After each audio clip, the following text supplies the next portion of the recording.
ארוכה.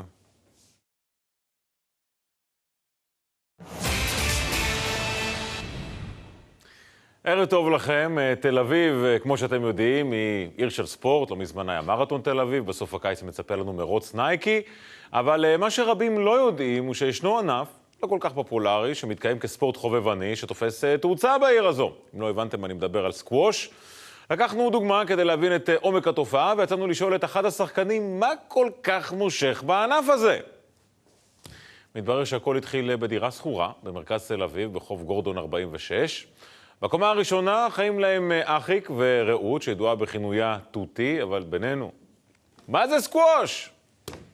בואו נדבר עכשיו על הדברים החשובים באמת, ועל השאלה שכולם שואלים. מתי כבר תתחתנו? אחיק? טוב, נראה לי שאיבדנו אתכם. רעות, אחיק, אני רוצה לאחל לשניכם שיהיו לכם חיים טובים ומאושרים ביחד, ושיהיה במזל טוב. חצי דקה. ערב טוב לכם. תל אביב, כמו שאתם יודעים, היא עיר של ספורט. לא מזמן היה מרתון תל אביב, בסוף הקיץ מצפה לנו מרוץ נייקי. אבל מה שרבים לא יודעים הוא שישנו ענף לא כל כך פופולרי, שמתקיים כספורט חובבני, שתופס תאוצה בעיר הזו. אם לא הבנתם, אני מדבר על סקווש. לקחנו דוגמה כדי להבין את עומק התופעה, ויצאנו לשאול את אחד השחקנים מה כל כך מושך בענף הזה. מתברר שהכל התחיל בדירה שכורה במרכז תל אביב, בחוף גורדון 46. בקומה הראשונה חיים להם אחיק ורעות, שידועה בכינויה תותי, אבל בינינו, מה זה סקווש? בואו נדבר עכשיו על הדברים החשובים באמת, ועל השאלה שכולם שואלים. מתי כבר תתחתנו? אחיק?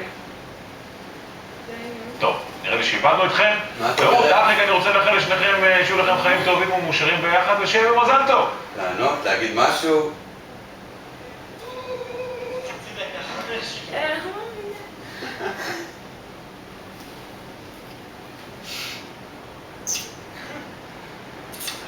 מה זה אומר? ברור.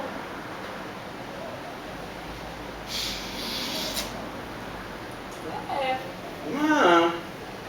מה? מה?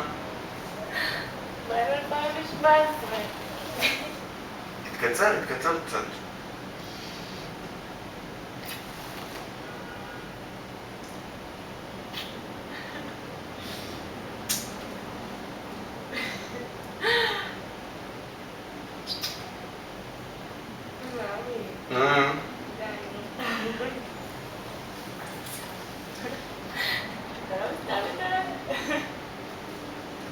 מה נראה לך?